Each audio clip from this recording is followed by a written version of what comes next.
নমস্কার। তো চলুন সবাইকে আমার চ্যানেলে ওয়েলকাম। আজকের এই ভিডিওতে আমি আলোচনা করব শান্তি গোল্ড ইন্টারন্যাশনাল। যদি আপনি শান্তি গোল্ড ইন্টারন্যাশনালকে দেখেন, এটা আমার এই মুহূর্তে যত জুয়েলারি পুরো যদি সেক্টরটা দেখেন, B2B sector, B2C sector, retail sector এবং হোলসেল সেক্টর সব মিলিয়ে দেখেন, তাহলে আমার শান্তি গোল্ড এই মুহূর্তে সবথেকে অ্যাট্রাকটিভ ডিল পুরো জুয়েলারি সেক্টরে। চলুন প্রথমে আমরা শান্তি গোল্ডের রেজাল্টটা দেখে নিই। যদি আপনি Q4 FY26 শান্তি গোল্ডের রেজাল্টটা দেখেন, তাহলে তো এদের সেলস গ্রোথ হয়েছে কত 122%, 122%। আর প্যাট গ্রোথ কত হচ্ছে, নেট প্রফিট গ্রোথ 465%। মানে গত বছর Q4 FY25-এ এদের টোটাল সেল ছিল 297 crore। এবছর Q4 এদের টোটাল সেল গিয়ে দাঁড়িয়েছে প্রায় 659 crore, মানে 122% সেলস গ্রোথ। আর যদি প্যাট গ্রোথ দেখেন, গত বছর Q4 FY25-এ এদের টোটাল প্যাট ছিল 9 কোটি টাকা, আর এবছর প্যাট গিয়ে দাঁড়িয়েছে 51 crore, মানে 465% প্যাট গ্রোথ। মানে দুর্দান্ত বিজনেস গ্রোথ বলে শান্তি গোল্ড ইন্টারন্যাশনাল। এবার শান্তি গোল্ড ইন্টারন্যাশনাল বিজনেস মডেলটা হচ্ছে একদম সেম স্কাই গোল্ড। এটা কিন্তু জুয়েলারি ম্যানুফ্যাকচারার। এরা জুয়েলারি ম্যানুফ্যাকচারিং করে যত B2C কোম্পানি রয়েছে, টাইটান, কল্যাণ, মালাবার, ঠাঙ্গামাল, এই ধরনের রিটেল কোম্পানিকে এরা সাপ্লাই করে। সেম রেঞ্জের কোম্পানি স্কাই গোল্ড এবং শান্তি গোল্ড। শান্তি গোল্ডের স্পেশালিটি হচ্ছে এরা ডিজাইন নির্ভর। এদের যে প্রোডাক্ট, এটা কিন্তু খুব ডিজাইনের উপর খুব জোর দেয় এরা। এদের কোম্পানিতে প্রায় 94 মানে 100-এর কাছে ডিজাইনার রয়েছে, এবং এদের প্রতি মাসে এরা 400-এর বেশি নতুন ডিজাইনের গোল্ড জুয়েলারি তৈরি করে। এরা বেশিগুলো ডিজাইন বেসড কোম্পানি, এদের ডিজাইনটা খুব সুন্দর হয়। এটা হচ্ছে শান্তি গোল্ডের স্পেশালিটি। যদি আপনি শান্তি গোল্ডের মার্কেট ক্যাপ দেখেন, এদের মার্কেট ক্যাপ কত, মোটামুটি 1600 কোটির মতো মার্কেট ক্যাপ, খুব ছোটো কোম্পানি। কিন্তু কোম্পানি কী হচ্ছে, কোম্পানি যদি লাস্ট 3-4 কোয়ার্টার দেখেন, কোম্পানি কিন্তু দুর্দান্ত গতিতে বিজনেস করছে, মানে হিউজ হাই স্কেলে গ্রোথ করেছে।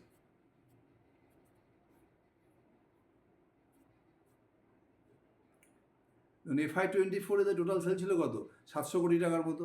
সেটা FY25-এ কত দাঁড়িয়েছে, মোটামুটি 1100 কোটি টাকার মতো। আর FY26-এ এদের টোটাল সেল গিয়ে দাঁড়িয়েছে 2000 কোটি। মানে FY24 থেকে FY26 এই 2 বছর দেখুন সেলস গ্রোথ প্রায় 3x হয়ে গেছে। আর যদি প্যাট গ্রোথ দেখেন, তাহলে দেখুন 27 crore থেকে 140, মানে প্রায় 5x। এই 2 বছরে 3x সেলস গ্রোথ, আর প্যাট গ্রোথ হয়ে গেছে 5x। কোম্পানি প্রথমে গাইডেন্স ছিল যে FY26-এ এরা মোটামুটি 1800 কোটি টাকার মতো সেল করবে। এখন দেখুন কোম্পানি FY26-এ টোটাল সেল করেছে কত, 2000 কোটি টাকা। আর কোম্পানির প্যাট কত, কোম্পানির প্যাট হচ্ছে 140 কোটি। এবার যদি আপনি FY26-এর হিসাবে যদি কোম্পানির ডিল দেখেন, FY26-এ কোম্পানির টোটাল প্যাট কত, 140 কোটি টাকা। আর কোম্পানির মার্কেট ক্যাপ কত, কোম্পানির মার্কেট ক্যাপ মোটামুটি 1600 কোটি টাকা। তাহলে কোম্পানির ফরওয়ার্ডিং পি কত হচ্ছে, 1600 ডিভাইডেড বাই 140, মানে 11 থেকে 12 এই রেঞ্জের ফরওয়ার্ড পি। আর কোম্পানি কী হারে গ্রোথ করছে দেখুন। যদি কোম্পানির গ্রোথ দেখেন, তাহলে দেখুন FY24 থেকে FY26 মোটামুটি 50%-এর উপরে গ্রোথ করে যাচ্ছে কোম্পানি। 50 থেকে 60% সেলস গ্রোথ করছে। আর কোম্পানির ফরওয়ার্ডিং পি কত, 11 থেকে 12। এবার যদি কোম্পানির পিপিটিটা খুলে দেখে, তাহলে বুঝতে পারবেন যে কোম্পানি কী হারে বিজনেস গ্রোথ করছে।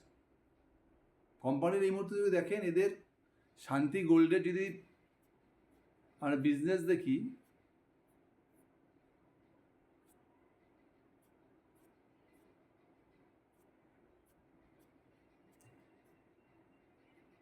এদের এখন এদের টোটাল ক্যাপাসিটি কত আছে, এদের টোটাল ক্যাপাসিটি রয়েছে মোটামুটি 2700 কেজি পার ইয়ার। এখন মোটামুটি এরা 2700 কেজির মোটামুটি 65%-এর মধ্যে এখন মানে ক্যাপাসিটি ইউটিলাইজ করছে এরা। এদের FY27-এর জুন জুলাইয়ের মধ্যে আসবে হচ্ছে একটা আসবে নতুন করছে 12,000 ক্যাপাসিটি, 1200 কেজি ক্যাপাসিটি পার ইয়ার।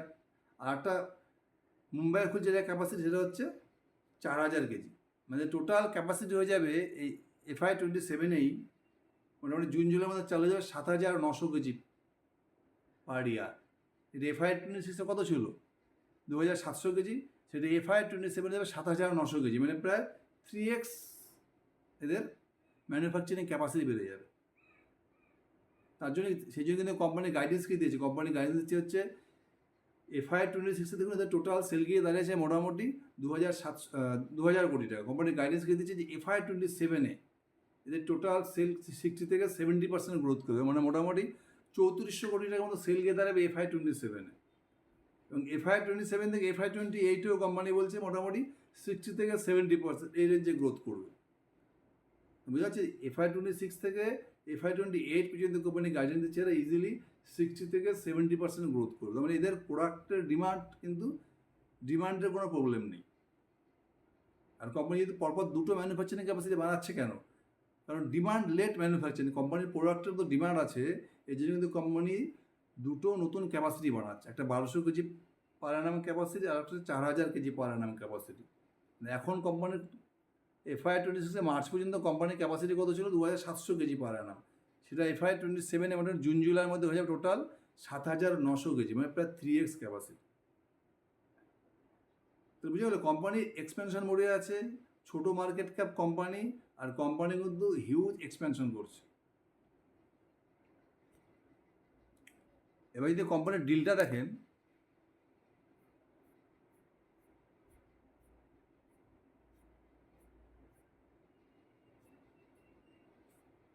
তাহলে এদের মোটামুটি FY26 হিসাব করে এদের 2000 কোটি টাকা সেল রয়েছে। যদি 60 থেকে 70% গ্রোথ কোম্পানির গাইডেন্স বলছি ইজিলি করে নেবে, তাহলে FY27-এ এদের টোটাল সেল গিয়ে দাঁড়ায় মোটামুটি 3400 কোটি টাকা। আর কোম্পানির প্যাট মার্জিন কত? যদি এই বছর কোম্পানির প্যাট মার্জিন অনেক বেশি হয়েছে, মোটামুটি 7%-এর মতো প্যাট মার্জিন, কিন্তু এটা সাস্টেন করে না। একটা B2B জুয়েলারি মোটামুটি 4 থেকে 5% প্যাট মার্জিনই সাস্টেন করে। যদি 5% প্যাট মার্জিন ধরি, আর যদি FY27-এ 3400 কোটি টাকা সেল করে, তাহলে তো টোটাল প্যাটকে দাঁড়াতে পারে মোটামুটি 170 কোটি টাকা FY27 হিসাবে। শান্তিগুলো টোটাল প্যাটকে দাঁড়াতে পারে 170 কোটি টাকা। তাহলে মার্কেট ক্যাপ কত? মোটামুটি 1600 কোটি টাকা। তাহলে ফরওয়ার্ডিং পিদের আছে 1600 ডিভাইডেড বাই 170, মানে 9 থেকে 10 ফরওয়ার্ডিং পিতে আমরা কী পাচ্ছি? একটা 60 থেকে 70% একটা সেলস গ্রোথ ইঞ্জিন। এটা কিন্তু একটা দুর্দান্ত বলতে পারেন একটা ব্লকবাস্টার ডিল হতে পারে যদি কোম্পানি ঠিকঠাক এক্সিকিউশন করে। আর কোম্পানির সবথেকে বড় কথা, এই কোম্পানির ডেট একদম ডেপ টু যদি দেখেন, ডেপটা খুব কম, মানে ডেপ টু ইকুইটি রেশিও কোনো কিন্তু কোম্পানির প্রবলেম নেই। কোম্পানির ডেট প্রায় নীল, ডেট প্রায় নেই বললেই চলে।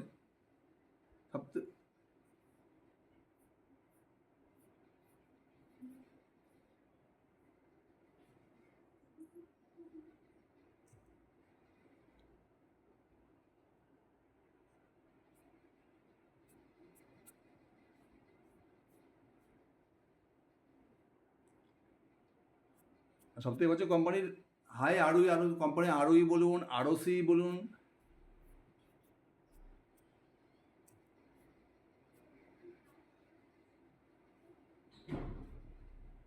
ভলিউম দেখুন। এই যে সোনার গোল্ডের দাম এত বেড়ে গেছে, প্রত্যেকটা জুয়েলারি দোকানে ভ্যালু গ্রোথ দুর্দান্ত পাচ্ছে, এবং সবথেকে হচ্ছে ভলিউম গ্রোথ। এই যে এত জুয়েলারি বাড়ার পর যদি কোম্পানি Q4-এ দেখুন, গত বছরের Q4-এ এদের ভলিউম ছিল 370 কেজি। এবার এবছরের Q4-এ ভলিউম গ্রোথ আছে মোটামুটি 463 কেজি, মানে 463 কিলো। মানে মোটামুটি এত গোল্ডের দাম বাড়ার পরেও কিন্তু এদের ভলিউম গ্রোথ হচ্ছে কত? মোটামুটি 25%। এটা খুব ইম্পর্টেন্ট জিনিস, যে এত জুয়েলারি প্রাইস হাই হওয়া সত্ত্বেও শান্তি গোল্ডের কিন্তু Q4 শুধু ভ্যালু গ্রোথ হয়নি, ভলিউম গ্রোথ হয়েছে কত? মোটামুটি 25%।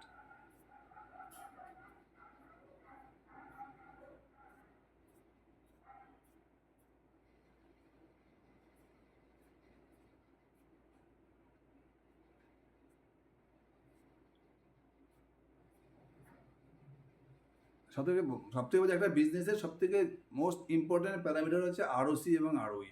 যদি এই কোম্পানির ROC দেখেন, মোটামুটি লাস্ট 2 বছর যদি FY23-তে কত ছিল ROC ছিল কত? দেখুন FY23-তে ROC ছিল 19%, এখন কত? 30% গিয়ে দাঁড়িয়েছে। ROE যদি দেখেন তাহলে FY23-তে এদের ROE ছিল 28%, এখন কত গিয়ে দাঁড়িয়েছে? 38%। আর সবথেকে ডেপ টু ইকুইটি রেশিও দেখুন, ডেপ টু ইকুইটি রেশিও কমতে কমতে কত হয়েছে? 0.36। তার মানে কোম্পানির ডেপটা নেই বললেই চলে। এইভাবে যেহেতু ডেপটাতে এত কম, তারপরে কোম্পানি কিন্তু ইন ফিউচারে লেভারেজ করতে কোনো সমস্যা হবে না। মানে যদি কোম্পানি ফিউচারে আরও ক্যাপাসিটি এক্সপেনশন করতে চায়, মার্কেট থেকে ডেপ উঠাতে চায়, তাহলে কিন্তু কোম্পানি গ্রোথ করতে কোনো সমস্যা হবে না, কারণ এদের ডেপ টু ইকুইটি একদমই কম। তাহলে একটা কোম্পানি 60 থেকে 70% গ্রোথ করছে, কোম্পানির debt to equity ratio com, ROE বলুন, ROC দুর্দান্ত, কোম্পানির গাইডেন্স দুর্দান্ত, আর যদি আপনি কোম্পানির পুরো এফআই টোয়েন্টির রেজাল্ট দেখুন Q4-এ সেলস গ্রোথ বলুন, প্যাট মার্জিন বলুন, প্রফিট গ্রোথ বলুন, প্রত্যেকটা প্যারামিটার। আর আপনি যদি এফআই টোয়েন্টির ডিল হিসাব করেন মোটামুটি 8 থেকে 9 আসছে এদের ফরওয়ার্ডিং পি, আর গ্রোথ গাইডেন্স কত 60 থেকে 70%। তার মানে শান্তি গোল্ড কিন্তু নিয়ার ফিউচার একটা মাল্টিব্যাগার হতে পারে। এই স্টকটির মধ্যে একটা কিন্তু মাল্টিব্যাগার স্টক হওয়ার চান্স রয়েছে। সুতরাং এই স্টকটিকে কিন্তু খুব ভালো করে ট্র্যাক করুন। Thank you.